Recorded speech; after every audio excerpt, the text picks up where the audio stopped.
कहते हैं तो उसे जड़ से उखाड़ फेंकने की बात कर रहे हैं। तो सारा जो आर्याष्टैंगिक मार्ग है, शील समाधि प्रज्ञा, ये नाम भले ही अलग अलग है, लेकिन मूल रूप में देखा जाए तो ये शील ही है। और ये शील यानी लोगों को अभय दान देना है, यानी इसको भी दान ही कहा गया है। जब हम आमतौर पर दान कहते हैं तो क्या है, वस्तुओं का दान करना।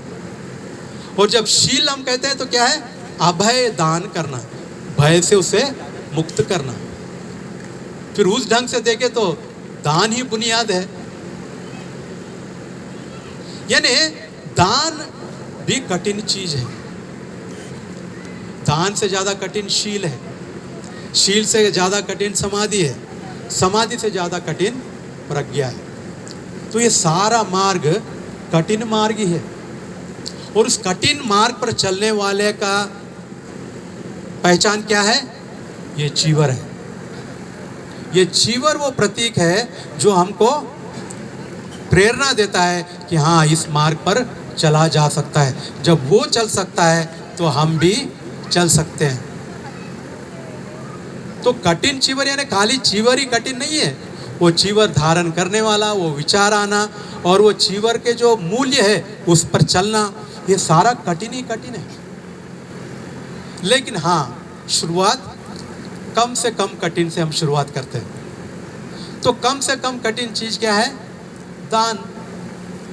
वस्तुओं को दान करना, श्रम दान करना दूसरों के भलाई के लिए, ये भी कठिन है, लेकिन सबसे कम कठिन चीज है। यहाँ से हमारी शुरुआत होनी चाहिए।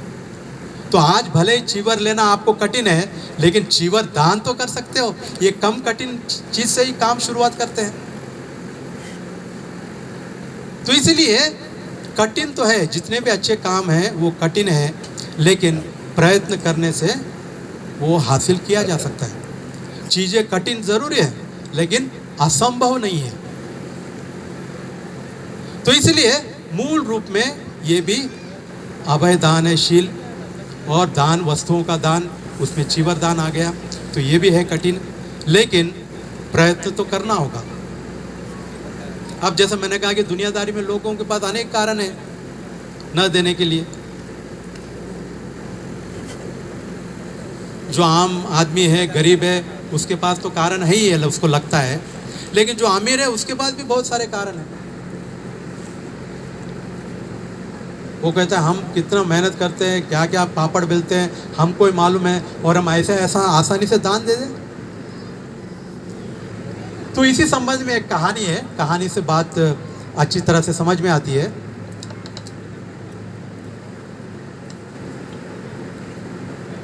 तो दो मित्र थे, दोनों भी साथ साथ इंजीनियरिंग की पढ़ाई की, इंजीनियर बने। इंजीनियर बनने के बाद एक क्या कि गवर्नमेंट की नौकरी में लग गया, और दूसरा उसके पास माँ बाप का कमाया थोड़ा पैसा था तो उसने फैक्ट्री खोल लिया। तो फैक्ट्री मैन्युफैक्चरिंग यूनिट खोला, अच्छे तरह से उसका बिजनेस चलने लगा, फिर एक्सपोर्ट भी करने लगा। करते करते उसकी फैक्ट्री इतनी बड़ी हो गई कि वहाँ पर उसके पास 10,000 एम्प्लॉय लोग थे, इतना अमीर हो गया।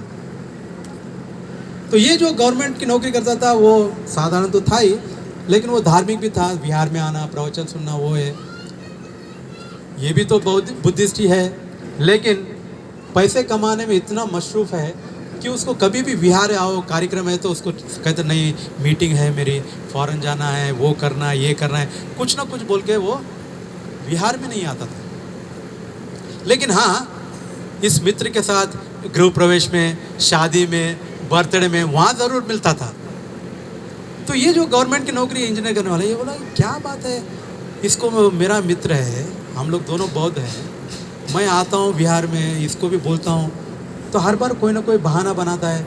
लेकिन जहाँ बर्थडे पार्टी होती है, शादी की सालगिरह होती है, गृह प्रवेश होते हैं, वहाँ तो ये पहुँच जाता है, वहाँ पर इसको टाइम मिलता है, लेकिन बिहार में आने के लिए टाइम नहीं मिलता। तो ये बहुत प्रयत्न करता है उससे, लेकिन वो कभी भी कुछ ना कुछ बहाना बोल के टाल देता है। तो एक दिन ऐसे ही किसी गृह प्रवेश में जाना था, तो जो फैक्ट्री का मालिक था वो और ये भी दोनों भी जाना था, उनका कॉमन फ्रेंड था।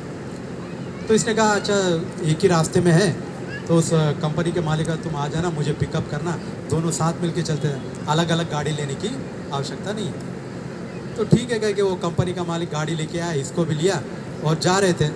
तो रास्ते में विहार भी पड़ता था। तो ये जो गवर्नमेंट का इंजीनियर उसने सोचा चलो किसी न किसी बना आज तो इसको बिहार मैं ले ही जाता हूँ, बहुत बहाने करता है। तो उसने कहा थोड़ा रोको, थोड़ा काम है, चलो तुम भी चलो, एक 5 मिनट का काम है, भंते जी से मिलके आते हैं। तो 5 मिनट काम है, ठीक है कह के वो भी आया। अंदर गए तो भंते का प्रवचन चल रहा था। तो प्रवचन क्या चल रहा था, वो तो गाथा में वो सुना रहा था, है ना, कि दान करना चाहिए, है ना, दान से पुण्य होता है। पुण्यंचे पुरुषो खैराते तक पुनंग पनंग तम्मी छंदम खैरात सुखो पुण्य से उच्चयो, पुण्य का संचय ही सुख है। हाँ? तो इस तरह से प्रवचन दे रहा था। प्रवचन में आगे बैठ गया तो कुछ नहीं कर सकता, तो वो भी अब चुपचाप सुनने लगा। तो बनते वहाँ प्रवचन दे रहे, जितना भी कमाओगे पैसा वो सब यही रह जाएगा, एक फूटी कौड़ी, ना जमीन ना जायदाद ना पैसा आएगा, जो कुछ आएगा तुम जो कर्म कर रहे हो वो कर्म तुम्हारे साथ आएगा, जो जो पुण्य कमा रहे हो वो पुण्य तुम्हारे साथ आएगा, इसलिए पुण्य कमाओ। ऐसे वो प्रवचन दे रहा था। तो प्रवचन ख़त्म होने के बाद ये जाकर उस बंदे ने थोड़ा बात किया और फिर ये दोनों मिलकर फिर गाड़ी में उस कार्यक्रम के लिए चले गए। तो ये जो गवर्नमेंट का इंजीनियर था उसने अपनी वो फैक्ट्री का जो मालिक है इंजीनियर, उससे पूछा क्यों मित्र प्रवचन कैसा लगा, क्योंकि ये कभी आता तो है नहीं। तो वो कह रहे हैं क्या प्रवचन है, दान दो दान दो दान दो बोलते रहते हैं, ये भिक्षु लोगों को क्या मालूम है कैसा कमाया जाता है, हैं? ये कमाए तो इनको पता चले, हम लोगों ने कितने पापड़ बेले तब जाकर ये फैक्ट्री का निर्माण किया है, तब जाके पैसा कमाए, ये भिक्षुओं को क्या मालूम है, तो ऐसे ही बोलते रहते हैं। तो ये भी आश्चर्यचकित होगा, अरे इतने मेहनत करके मैंने इसको प्रवचन सुनने के लिए बुलाया, तो भी देखो इसकी मानसिकता कैसी है, इसको ऐसा लगता कि नहीं चलो भाई मुझे भी कुछ दान करना चाहिए, सही में भी कितना प्रवचन है अच्छा बताया है। तो जब ये बात उसने देखा तो उस मित्र ने कहा क्यों मित्र तुमको जो भंते जी ने बताया वो ठीक नहीं लगता क्या, कितना भी कमाओ तो हमारे साथ कुछ आता तो नहीं। सही तो भंते जी ने कहा, जो भी आता है जो हमने जो पुण्य कमाया है वही तो साथ आता है, एक फूटी कौड़ी नहीं आती, कोई रिश्तेदार नहीं आता, कोई ज़मीन जायदाद नहीं आती, कोई अपनी डिग्रियां नहीं आती, ना फैक्ट्री आती है, कुछ भी तो हमारे साथ नहीं आता। तो जो भी तो भंते जी ने कहा वो तो ठीक ही तो कहा है। तो उसने कहा ठीक ही कहा है तो इसका मतलब क्या है कि साथ में नहीं आता, बिल्कुल साथ में आता आ सकता है क्या। तो इसको थोड़ा चोट लगा अहंकार को, तो उसने सोचा ऐसा है क्या, मैं इसको साथ में ले जाता हूँ। यानी आदमी जिद्दी जब न देना हो तो वो कैसे है ना बहाने बनाता है या कैसे जिद्दी से बात करता है, ये देखिए। तो उसने कहा नहीं नहीं मैं अपने साथ ले जाऊँगा, कोई नहीं ले गया तो क्या हुआ, मैं अपने साथ ले जाऊँगा। तो वो मित्र हंसने लगा, अरे मेरा दोस्त तो सटिया गया है, इसको कुछ कितना भी समझाओ ये समझता नहीं है। तो ठीक है वो अब उस पार्टी में गए, कार्यक्रम हो गया, वो अपने घर चला गया, ये भी अपने घर फैक्ट्री वाला चला गया। लेकिन इसने बोलने को तो बोल दिया कि मैं ले जाऊंगा अपने साथ। अब वो सोचने लगा सही में भी मैं साथ में ले जाऊं कैसे, इतना सारा मैंने फैक्ट्री खड़ा किया है, इतने करोड़ों कमाए हैं, 10,000 लोग वर्कर हैं, और भंते जी ने ये प्रवचन दिया और मेरा मित्र बोल रहा है तो सही बात है।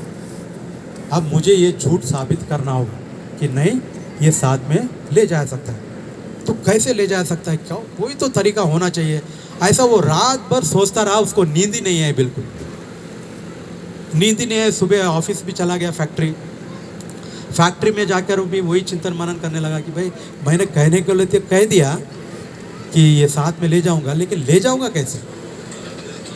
फिर उसको एक आइडिया सोचा, उसने सोचा मुझे तो नहीं आ रहा है, मैं इसके लिए एक इनाम लगाता हूँ और देखता हूँ कोई दूसरा वो आइडिया दे दे मुझे।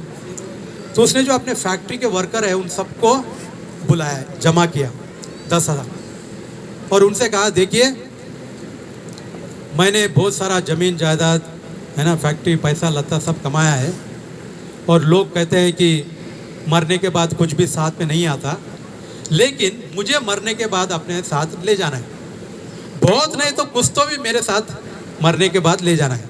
तो आप में से अगर मुझे कोई आइडिया दे कि ये जो मैंने कमाया है पैसा लता जमीन जायदाद, बहुत नहीं तो थोड़ा बहुत तो भी अपने साथ ले जाने का जो मुझे आइडिया देगा, मैं उसको 10 लाख इनाम दूंगा। तो सारे वर्करों ने सुना और सब हंसने लगे। उन्होंने सोचा अपने मालिक को कुछ मेंटल प्रॉब्लम हो गया है, ये सटिया गया है।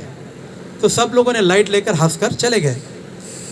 तो 1 दिन हो गया, 2 दिन हो गया, कोई भी आकर आइडिया नहीं बता रहा है।